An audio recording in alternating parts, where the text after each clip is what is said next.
오늘 여러분과 같이 은혜를 나누고자 하는 하나님의 말씀의 제목은 예수님의 마음이라는 제목입니다. 하버드 대학 역사상 최초로 어머니와 딸이 동시에 학교를 다니는 그런 기록을 세운 분들이 있죠. 미국 육군 소령이자 하버드 대학 박사과정을 다닌, 지금은 물론 그 과정을 다 마친 분입니다. 바로 서진규 씨와 그녀의 딸이 그 주인공들입니다. 그분은 희망은 또 다른 희망을 낳는다라고 하는 책을 썼습니다. 그분은 경남 동래군의 어촌마을 원래에서 엿장수의 딸로 태어난 분입니다.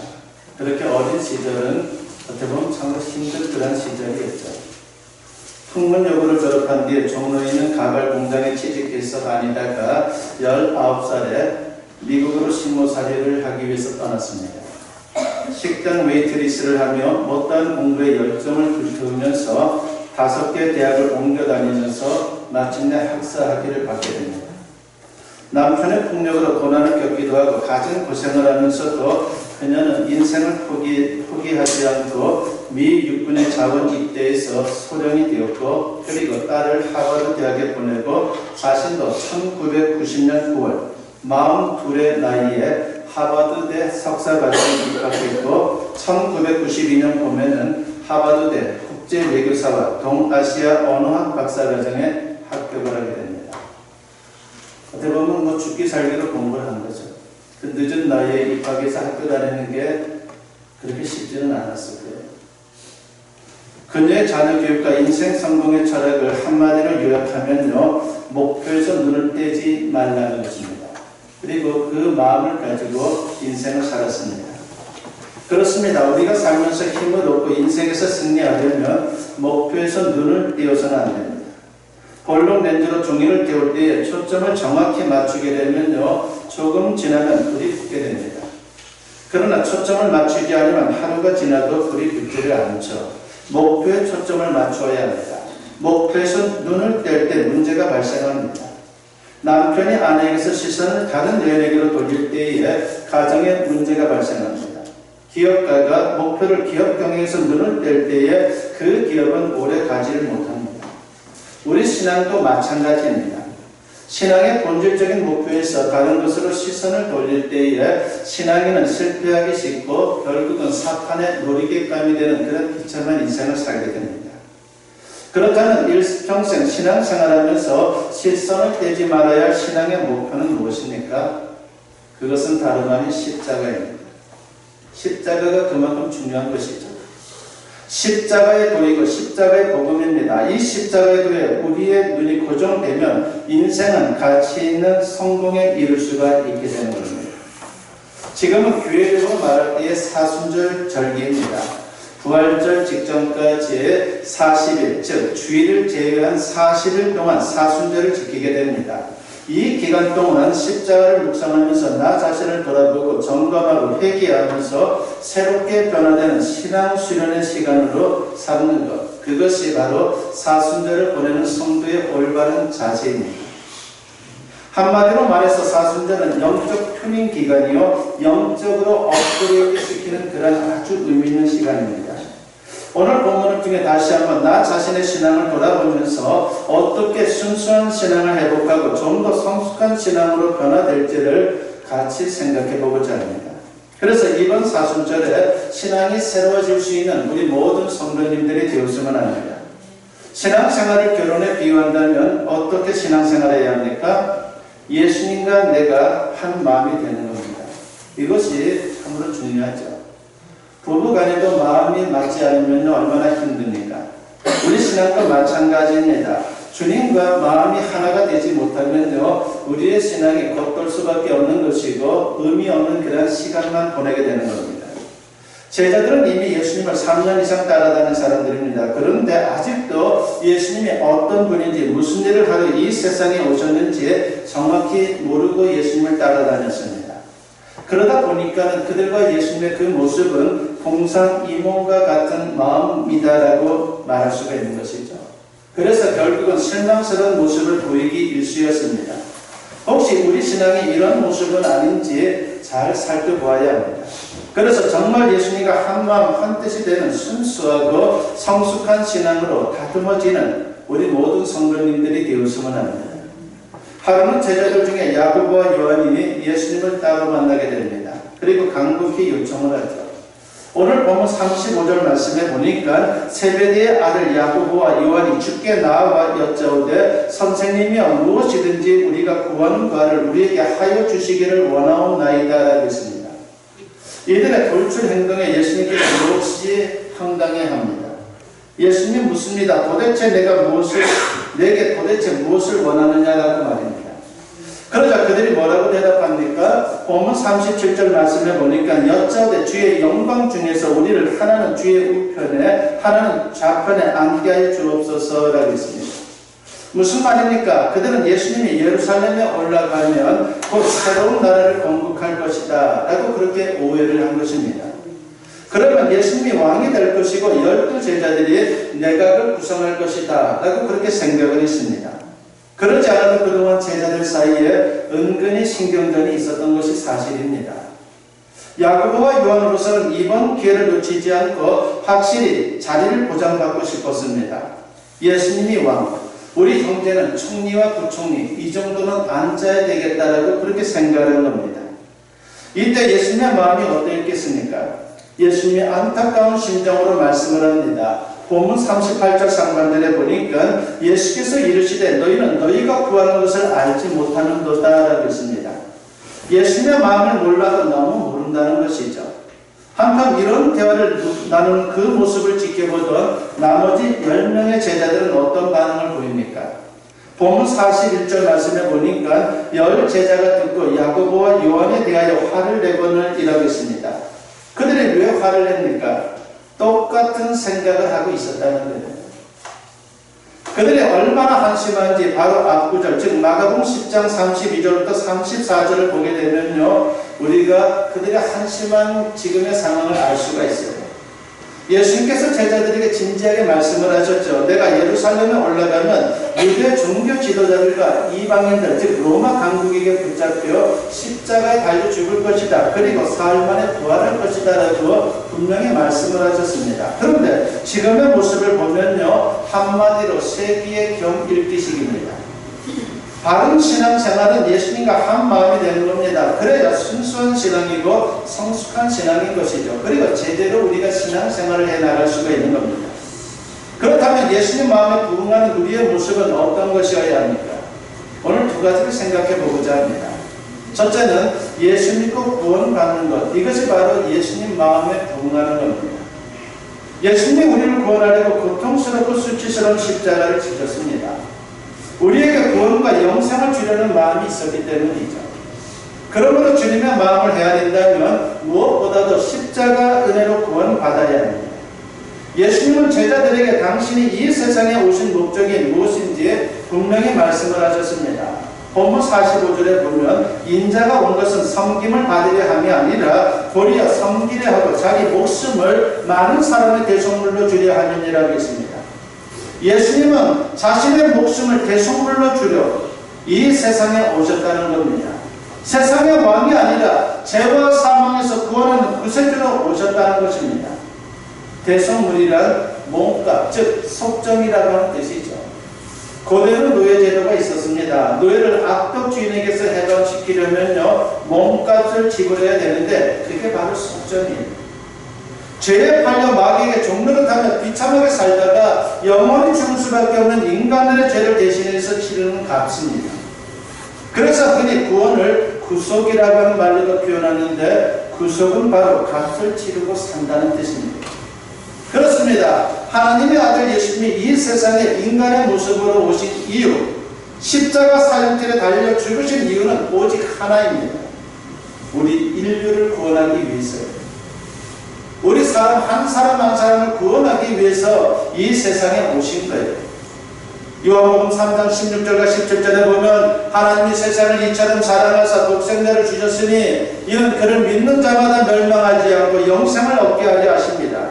하나님이 그 아들을 세상에 보내신 것은 세상을 심판하려 하심이 아니요 그로 말미암아 세상이 구원을 받게 하려 하심이라고 했습니다. 죄의 삭은 사망인데 이것은 육체의 죽음 정도가 아닙니다.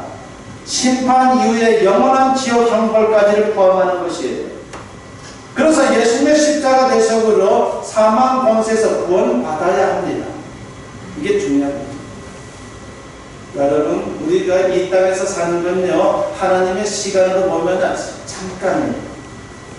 이후에 우리가 죽어서 가서 있는 그곳에서의 삶이 더 깁니다. 근데 예수님을 믿지 않고 이 땅을 떠나면 너무나도 비참하죠. 그러나 예수님을 믿고 이 세상을 떠나면요, 천국, 영원한 생명, 영원한 기쁨이 기다리고 있습니다. 그러므로 우리가 구원받는 것은 너무나도 소중한 것입니다. 이게 아니면 아무 소용이 없어요. 마태복음 16장 26절 말씀에 보면 사람이 만일 온 천하를 얻고도 제 목숨을 잃으면 무엇이 유익하리요? 사람이 무엇을 주고 제 목숨과 바꾸겠느냐라고 했습니다. 육신의 목숨이 얼마나 중요합니까? 세상의 부귀영화 그 어느 것보다 소중한 게 우리의 목숨이에요. 우리의 생명입니다. 오죽하면 온 천하보다 귀하다고 말씀하셨겠습니까? 그렇다면 영혼의 생명은 얼마나 더 중요하겠어요? 그걸 말하는 거예요. 영혼의 생명이 너에게 너무나도 소중하다는 것을 잊지 말라는 겁니다. 탈무드라고 하는 책이 있죠. 유대인들의 교육서라고 말할 수가 있습니다. 이 탈무드에 나오는 이야기가 있는데 장사를 하는 한 유대인 남자가 죽어가고 있었습니다. 그의 임종을 지켜보려고 가족들이 모두 모였습니다. 죽어가는 남자는 눈도 제대로 못 뜨고 간신히 말합니다. 여보, 첫째는 어디 있어? 라고 말합니다. 아내가 말하죠. 걱정 마세요. 당신 왼쪽에 앉아 있어요. 그럼 둘째는 침대 끝에 서 있어요. 그럼 막내는 어디 있어? 내 옆에 있어요. 그러자 남자가 벌떡 일어나서 큰 소리로 외칩니다. 모두 여기 있으면 가게는 누가 봐? 라고 말합니다. 죽어가면서도 가게 걱정을 하고 있는 거예요. 얼마나 웃기는 이야기입니까? 그리고 이 탈무드의 이 이야기를 통해서 유대인들은 자녀들에게 교육을 하고 있는 것이죠. 지금 목숨이 왔다 갔다 하는데 장사하는데 신경을 쓰다니 얼마나 한심한 일입니까?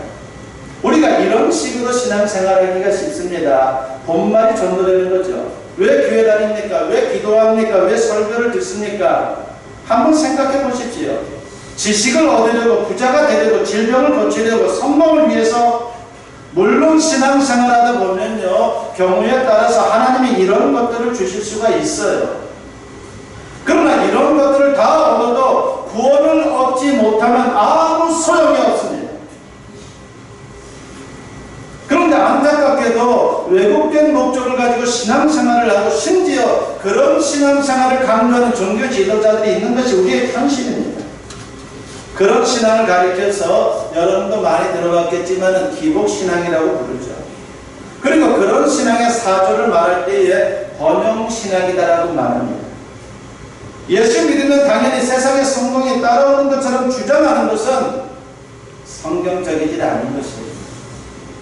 그럴 수도 있지만 안 그럴 수도 있어요.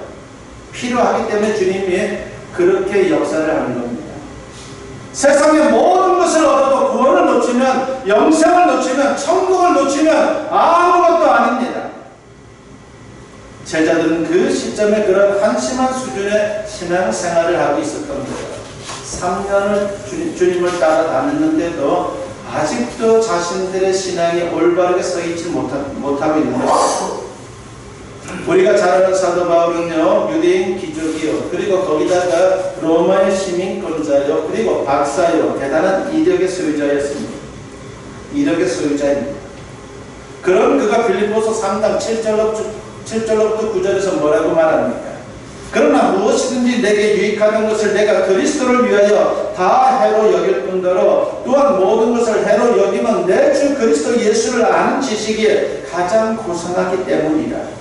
내가 그를 위하여 모든 것을 잃어버리고 배설물로 여기면 그리스도를 얻고 그 안에서 발견되려 함이니 내가 가진 의는 율법에서 나는 것이 아니요 오직 그리스도를 믿음으로 말미암은 것이니 곧 믿음으로 하나님께로부터 난 의라고 했습니다. 세상의 모든 소유나 조건을 다 포기해도 구원받는 게 중요하다는 겁니다. 오죽하면 세상 것을 가리켜서 배설물이라고 표현했겠습니다. 그만큼 예수 믿고 구원받는 게 중요하다는 것이죠. 부디 사순절의 구원의 중요성을 다시 한번 명심하시고 구원의 확신과 감격을 회복할 수 있는 우리 모든 성도님들이 되었으면 합니다. 두 번째로 예수님의 마음은 예수님을 따르며 증거하는 거예요. 그것이 예수님의 마음입니다. 예수님은 제자들이 먼저 믿음으로 구원받은 후에 다른 사람들에게 예수님을 증거하기를 소원하셨습니다. 너희만 구원받은 것에 만족하지 말라는 거죠. 다른 이들에게도 구원의 이 기쁜 소식을 알려주라는 것입니다. 야고보와 요한이 예수님의 좌우편을 요구하자 뭐라고 말씀합니까? 본문 38절 말씀에 보니까 예수께서 이르시되 너희는 너희가 구하는 것을 알지 못하는도다. 내가 마시는 잔을 너희가 마실 수 있으며 내가 받는 세례를 너희가 받을 수 있느냐라고 했습니다. 여기서 잔은 쓴 잔, 즉 고난을 뜻하는 겁니다. 세례도 비슷한 말이죠. 그러니까 잔과 세례는 십자가의 고난을 말하고 있습니다. 예수님이 이게 십자가의 고난을 당하는데 거기에 참여할 수 있느냐라고 그렇게 묻고 있는 겁니다. 그리고 이어서 말씀하죠. 본문 40절에 보니까 내 좌우편에 앉는 것은 내가 줄 것이 아니라 누구를 위하여 준비되었든지 그들이 얻을 것이니라고 했습니다. 예수님의 좌우편은 세상의 부귀 영화가 아니라 천국의 영광을 말하는 겁니다. 그런데 그것을 위해서는 고난에 참여해야 된다는 것이죠. 헌신해야 된다는 것입니다. 스펄전이 말한 것처럼 십자가가 없으면 멸류관도 없습니다. 이게 우리의 신앙이에요. 그러면서 구체적으로 예수님은 제자의 길을 가르쳐 줍니다. 본문 42절부터 44절에 보면 예수께서 불러다가 이르시되 이방인의 집권자들이 그들을 임의로 주관하고 그 고관들이 그들에게 권세를 부리는 줄을 너희가 알거니와 너희 중에는 그렇지 않을지니 너희 중에 누구든지 크고자 하는 자는 너희를 섬기는 자가 되고 너희 중에 누구든지 으뜸이 되고자 하는 자는 모든 사람의 종이 되어야 하리라고 했습니다. 이를 가리켜서 섬김의 리더십, 종의 리더십이라고 말합니다. 그리고 이것은 천국의 질서이며 천국의 통치 원리입니다. 이런 리더십을 발휘할 때 비로소 사람들에게 감동을 줄 수 있는 것이고 예수님을 증거할 수 있는 것이고 세상을 변화시킬 수 있는 것이에요. 세도를 부리는 세상의 논리로는 절대로 사람들에게 감동을 줄 수 없어요. 권력을 가졌다라고 해서 그걸 함부로 휘두르는 사람들이 있죠. 그러면서 자랑스럽게 생각하죠. 나는 대단한 권력자이다. 그게 무슨 감동을 주는 인생입니까? 여러분, 우리가 러시아를 보면서도 그런 생각을 하지 않겠어요? 바로 그런 대통령 선거에서 참으로 어떻게 보면 어처구니없는 일들을 벌이고 있죠. 그러면서 푸틴이라고 하는 사람이 그렇게 해서 권력을 유지하고 그렇게 권력을 세워나간다고 해서 그 인생을 누가 감동적이다라고 말하겠습니까? 그건 비참한 거예요. 부끄러운 것이죠. 북한도 마찬가지입니다. 감동을 주는 인생이 되어야 하는 것이에요. 주님이 그걸 요구하는 겁니다. 감동을 주지 못하면요 오히려 반발심과 복수심을 조장합니다. 역사 속에서 십자가 전쟁이 얼마나 많은 무리를 일으켰습니까? 처음에 시작은 참으로 좋았죠. 그러나 시간이 가면 갈수록 얼마나 부끄러운 전쟁이었는지 역사는 증거를 하고 있어요. 성지를 이겨도 손에서 탈환한다는 명분을 내걸었지만은 그들은 무력으로 침략하고 약탈하고 억압하는 그런 전쟁을 치렀습니다. 그 결과 세상 사람들의 마음을 잃고 복음의 문이 닫히고 말았습니다. 특히 아랍 쪽에서의 사람들의 마음을 다 닫아버렸습니다. 물론 하나님께서 그리스도인들을 축복하실 수 있고 세상에서 높여줄 수가 있습니다. 그러나 그럴수록 더 낮아지고 더 섬기고 더 양보하고 더 희생하는 것이 바로 십자가 정신인 거예요.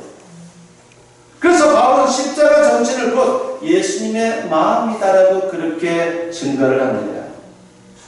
빌립보서 2장 5절부터 8절에 보면 너희 안에 이 마음을 품으라. 그 그리스도 예수의 마음이니 그는 금방 하나님의 본체시나 하나님과 동등됨을 취할 것으로 여기지 아니하시고 오히려 자기를 비워 종의 형체를 가지사 사람들과 같이 되셨고 사람의 모양으로 나타나서 자기를 낮추시고 죽기까지 복종하셨으니 곧 십자가의 죽으심이라고 했습니다. 예수님도 직접 말씀하셨죠. 마가복음 8장 34절에 보면 무리와 제자들을 불러 이르시되 누구든지 나를 따라오려거든 자기를 부인하고 자기 십자가를 지고 나를 따를 것이니라고 했습니다.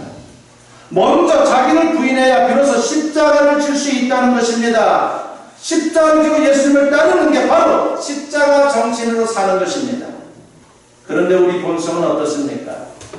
육체의 욕망과 죄의 본능이 남아있어요. 높아지려고 자랑하려고 군림하려고 합니다.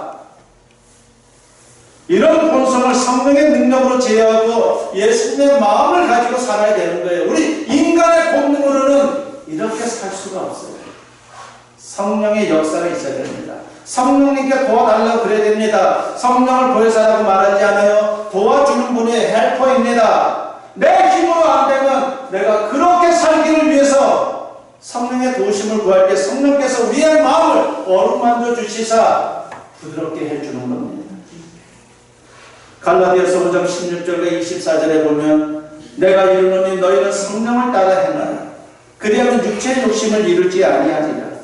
그리스도 예수의 사람들은 육체와 함께 그 정욕과 탐심을 십자가에 못 박았느니라고 했습니다. 예수님을 믿는 것은 영적으로 예수님과 함께 십자가에 못 박혀 죽었다가 다시 부활하는 겁니다. 다시 말하면 옛사람은 죽고 새 사람이 된 것입니다. 이제 우리가 새 사람으로 살면서 예수님을 증거할 때에 세상이 예수님을 알게 될 것이에요. 그래서 여러분들의 말과 여러분들의 삶의 모습은 너무나도 소중한 거예요. 세상에 감동을 주는 그런 인생을 살아야 합니다. 그런데 계속해서 축복과 영광의 역사가 이어지게 되는 겁니다. 이게 진짜 축복이고 진짜 영광이죠. 우리는 과연 어떤 모습으로 신앙생활하고 있습니까? 혹시 외양을 갖추고는 있지만 예수님과 딴 마음을 품고 살고 있지는 않습니까? 절대로 그렇게 하지 마십시오. 이전에는 그렇게 살았다 할지라도 이제부터는 예수님과 같은 마음을 품고 살아갈 수 있는 우리 모든 성도님들이 되었으면 합니다. 사순절에 예수님의 마음을 품고 구원의 감격 가운데 섬김의 삶으로 예수님을 증거하고 더 큰 은혜를 경험할 수 있는 저와 여러분 모두 될 수 있기를 주님의 이름으로 간절히 축원합니다.